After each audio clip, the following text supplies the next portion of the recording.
नमस्कार। आज मैं फिर आपके सामने अपराध की एक और घटना लेकर आया हूं। आज की घटना भी हालिया है, हाल फिलहाल की है। प्रदेश वही अपना उत्तर प्रदेश, जिला अलीगढ़। अलीगढ़ में एक तहसील भी है और थाना भी है, इगलास। इगलास थाने से मेरी बहुत सी यादें जुड़ी हुई हैं। जब मैं एसएसपी अलीगढ़ था, उस समय इगलास थाने के निर्माण की एक सैंक्शन आई हुई थी। मेरे मन में था कि इसको किसी भी तरह से ऐसा किया जाए कि मेरे ही कार्यकाल में ये बन जाए। बीच में इलेक्शन आ गए, उस समय ये काम रुक गया, लेकिन अल्टीमेटली ये पूरा हुआ और इसका इनॉग्रेशन हमारे आईजी आगरा, एडीजी आगरा श्री सुजीत पांडे जी ने इसका उद्घाटन किया था। बहुत ही खूबसूरत थाना बना हुआ है, मेन रोड पर है, मथुरा वाली मेन रोड पर इगलास थाना है। बहुत अच्छा कस्बा भी है, बड़ा शांतिपूर्ण, और पुराने कस्बों की तरह छोटी छोटी सड़कें नहीं हैं, बढ़िया मेन हाईवे, और बहुत ही खूबसूरत सा थाना ये वहाँ पर बना हुआ है। उसी थाने में 29 मार्च 2024 को 29 मार्च 2024 को इगलास थाने में एक महिला और उसके पति पहुंचे। बात रही होगी कोई शाम को 8, साढ़े 8 बजे, और उन्होंने ये बताया कि साहब हम लोग मथुरा राया के रहने वाले हैं, और मुझे हमारे ही एक जानने वाले ने ये बताया था कि यहाँ पर एक तांत्रिक हैं नगला बधिया में, जो समस्याओं का निराकरण त्वरित करते हैं, तेजी से निराकरण करते हैं। पुलिस ने पूछा आप किस समस्या के निराकरण के लिए आए थे? उनका साहब शादी के हमारे 4 साल हो गए थे, लेकिन हमारे कोई संतान नहीं थी। उस रिश्तेदार ने ये बताया कि नगला बधिया वाले तांत्रिक, उनके यहाँ एक बार आप दिखा लीजिए, और उनकी तंत्र विद्या में बहुत ताकत है और आपको संतान की प्राप्ति होगी।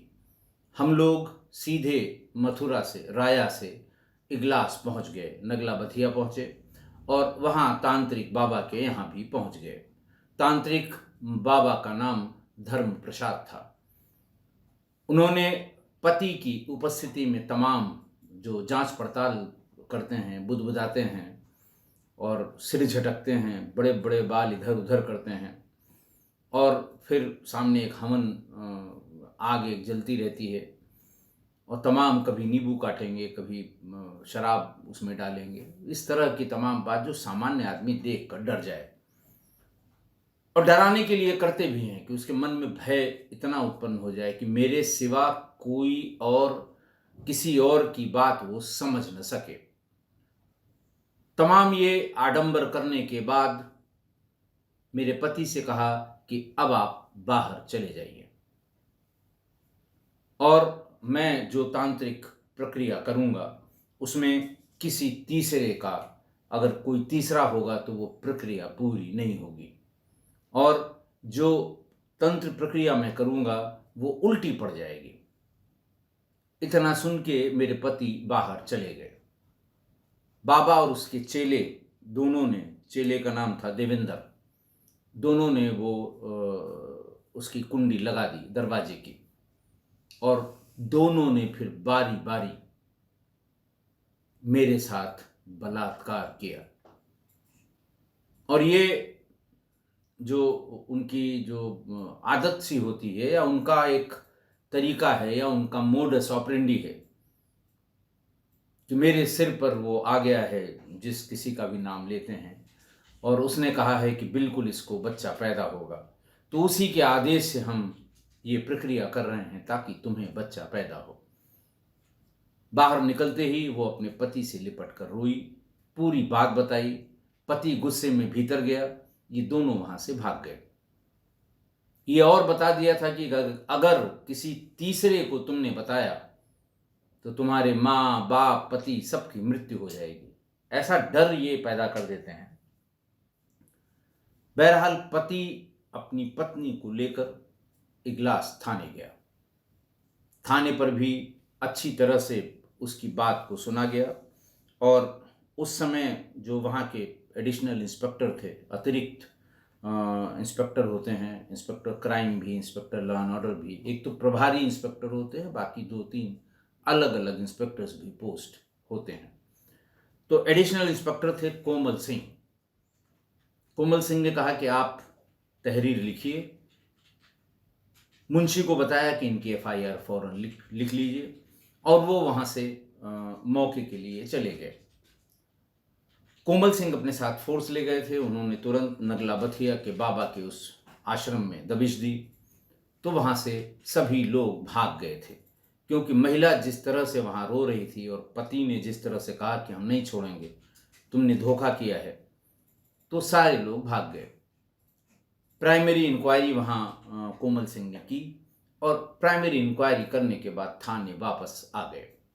तब तक एफआईआर हो गई थी। अब उनके सामने ये चुनौती थी कि बाबा धर्म प्रसाद को और चेला देवेंद्र को कैसे गिरफ्तार किया जाए।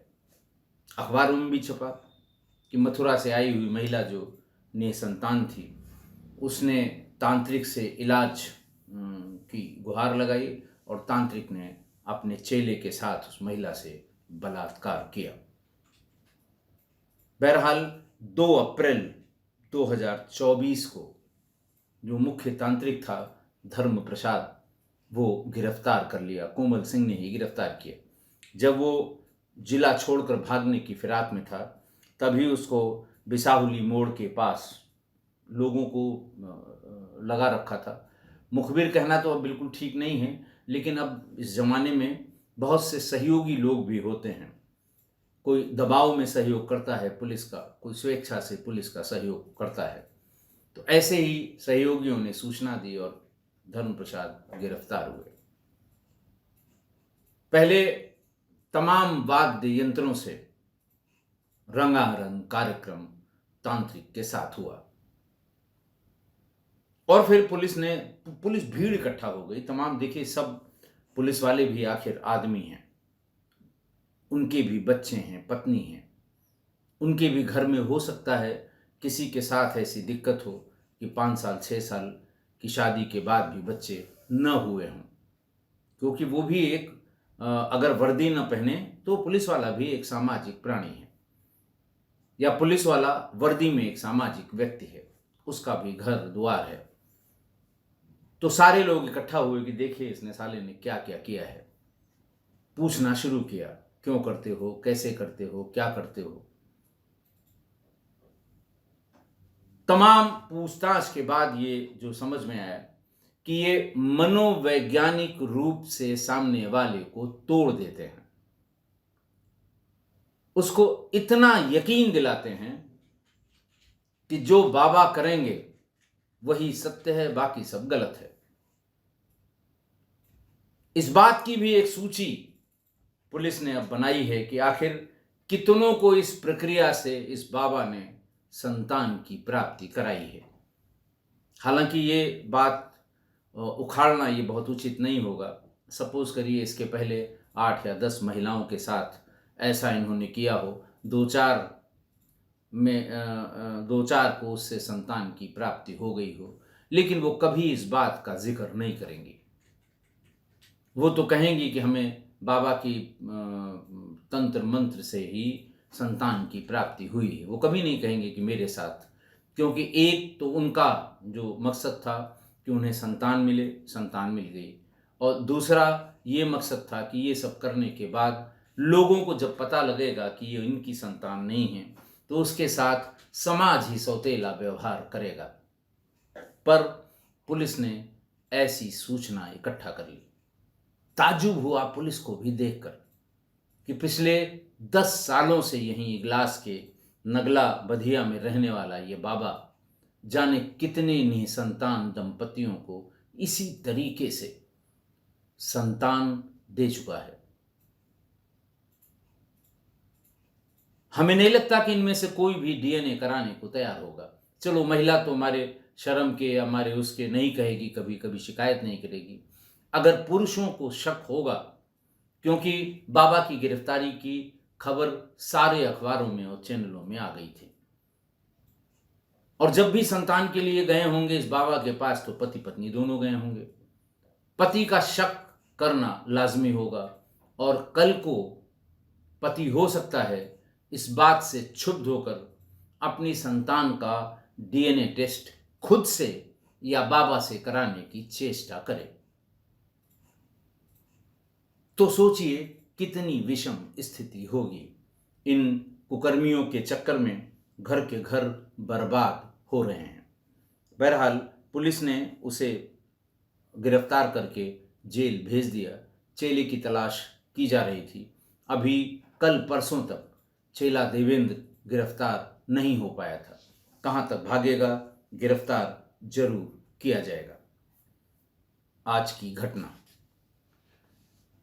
देखिए, मेरी समझ में नहीं आता कि इंटरनेट के इस युग में, प्रौद्योगिकी क्रांति के इस एज में, प्रौद्योगिकी क्रांति एग्जिस्ट करती है, इसमें किसी को शक नहीं है। मोबाइल, इंटरनेट, स्पीड, मोबाइल के तमाम ऐप्स, गूगल, ऐसी क्रांति है कि इस क्रांति में भी, इस जमाने में भी ये तांत्रिक, बाबा, मौलाना, फकीर, पीरों के मज़ारों के सज्जादा नशीन, ये कैसे बच्चा पैदा कर सकते हैं? पता नहीं कौन, किसने दिमाग में भर दिया है कि साहब इनके मंत्र में बड़ी ताकत होती है। कोई ताकत वाकत नहीं है। ये जो फर्जी वाले हैं, देखिए, अगर कोई सिद्ध पुरुष है, हिमालयन में वो रह के 20 साल से उसने तप और साधना की है, तो एक बार उसकी बात पर यकीन किया जा सकता है। लेकिन आप यकीन मानिए कि इस तरह के जो सिद्ध पुरुष होंगे, वो इस तरह के कि साहब संतान नहीं पैदा हो रही है, कुछ उपाय कर दीजिए संतान, ये सब इंटरटेन ही नहीं करते, कतई इंटरटेन नहीं करते।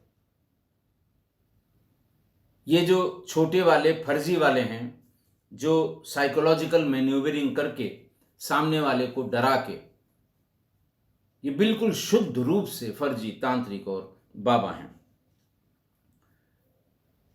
यही मेरी समझ के परे है कि इतनी जबरदस्त कम्युनिकेशन के उपकरण हैं, ऐसे में भी कोई कैसे यकीन कर पाता है कि साहब हम चल रहे हैं, वही हमारा इलाज करेंगे। देखिए, मेडिकल साइंस में भी हमारा देश अपने शबाब पर है। जाने किन किन देशों से लोग हमारे यहाँ मेडिकल फैसिलिटी का उपयोग करने के लिए आते हैं। आप आसपास देख लीजिए, प्रयागराज जैसे बड़े शहर में जहाँ मेरी पैदाइश है, इलाहाबाद, तत्कालीन इलाहाबाद, एक ज़माना था जब हम लोग पढ़ते थे तो एमबीबीएस डॉक्टर्स गिने चुने थे, क्योंकि मेडिकल कॉलेज ही उत्तर प्रदेश में गिने चुने थे। बहुत ही सीमित संख्या थी एमबीबीएस डॉक्टर्स की। और अब मेडिकल कॉलेज, मुझे गिनती तो याद नहीं है, 200, 250, 300 मेडिकल कॉलेज होंगे। पहले 4 या 5 मेडिकल कॉलेज बड़े हुआ करते थे, जिनमें एडमिशन के लिए CPMT का टेस्ट हुआ करता था इंटरमीडिएट के बाद। इलाहाबाद, झांसी, कानपुर, लखनऊ का KGMC, आगरा, इस तरह के 5-7 मेडिकल कॉलेज हुआ करते थे।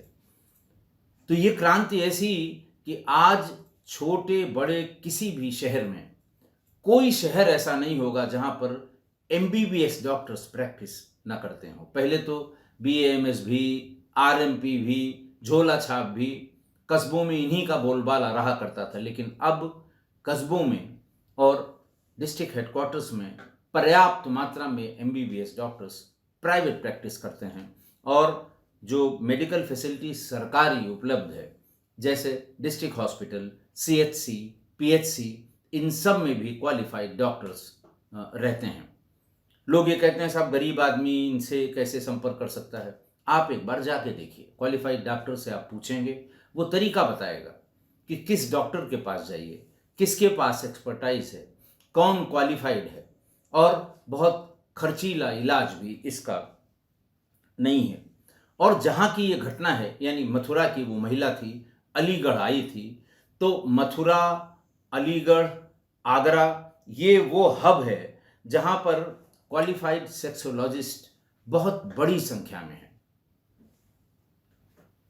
जो आपकी इस तरह की समस्याओं से के एक्सपर्ट्स हैं। आप उनके यहाँ जाइए, आपको वो इसका इलाज बताएंगे, टेस्ट करेंगे और इलाज बताएंगे।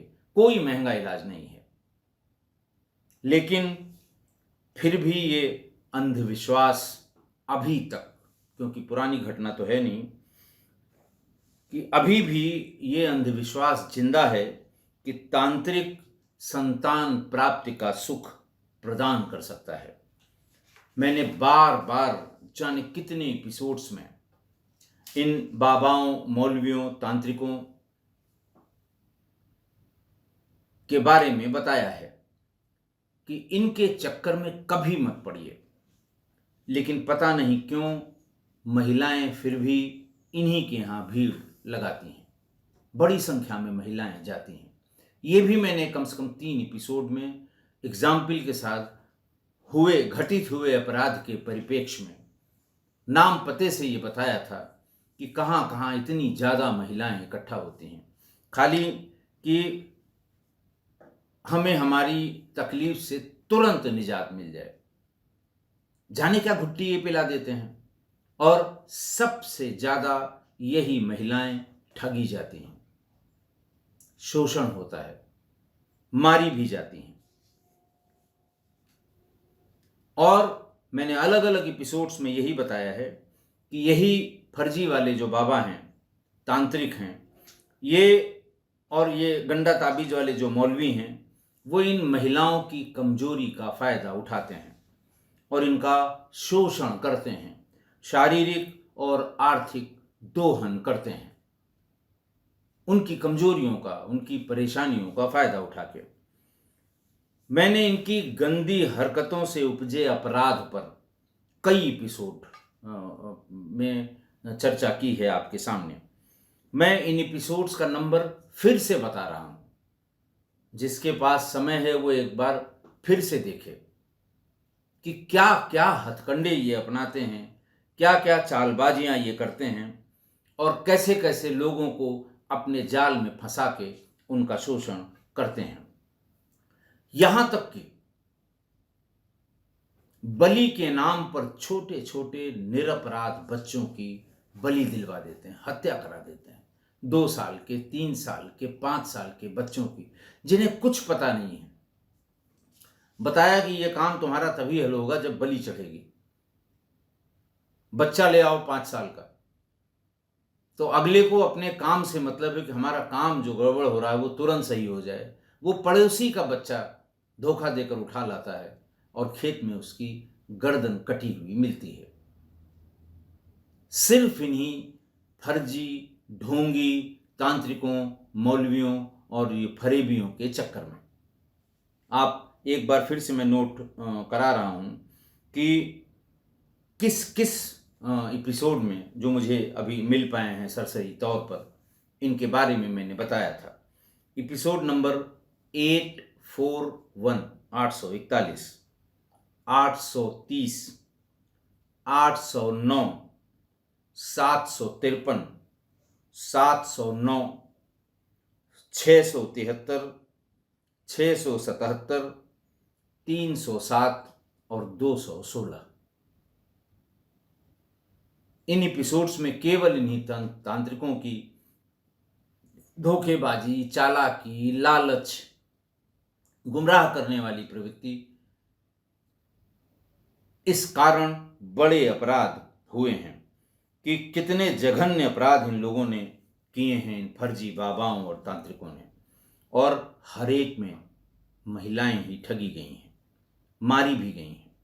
लेकिन फिर भी आज भी ये अपनी समस्याओं के त्वरित निस्तारण के लिए इन्हीं तांत्रिकों के, इन्हीं ढोंगियों के यहाँ भीड़ लगाए रहती हैं।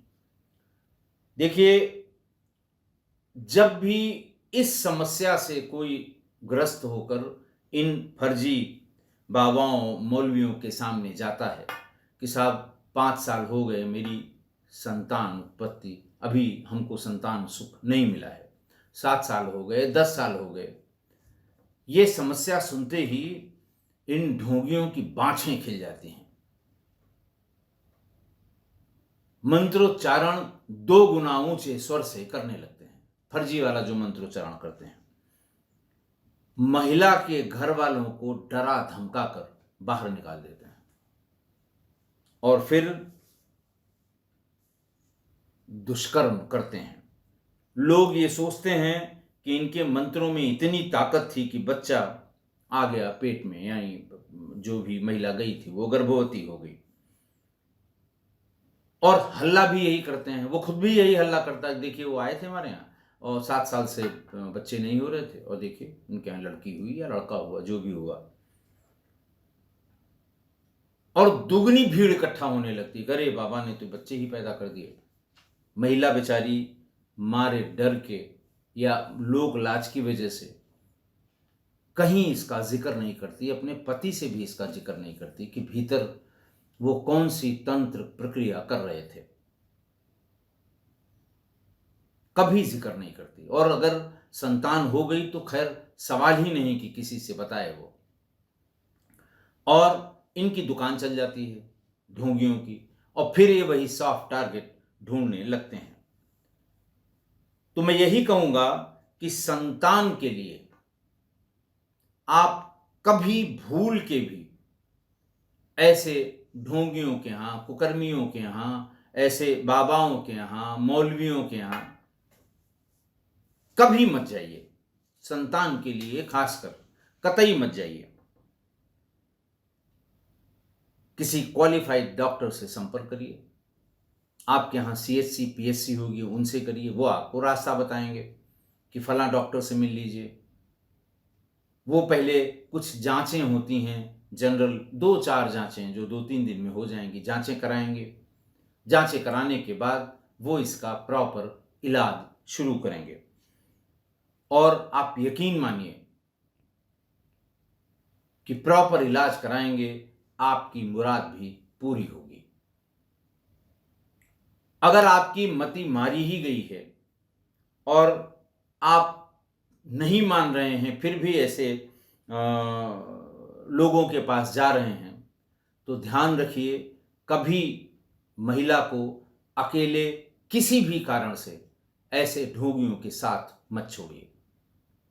अगर वो डराए धमकाए जिद करे, आप महिला के साथ वापस आ जाइए, लेकिन महिला को कभी अकेले मत छोड़िए, वरना ये दुराचार ही करेंगे और ये कर ही नहीं सकते कुछ, इनके बस का कुछ नहीं है। आशा है आप मेरी इस बात से सहमत होंगे। आज के लिए इतना ही। बहुत बहुत धन्यवाद।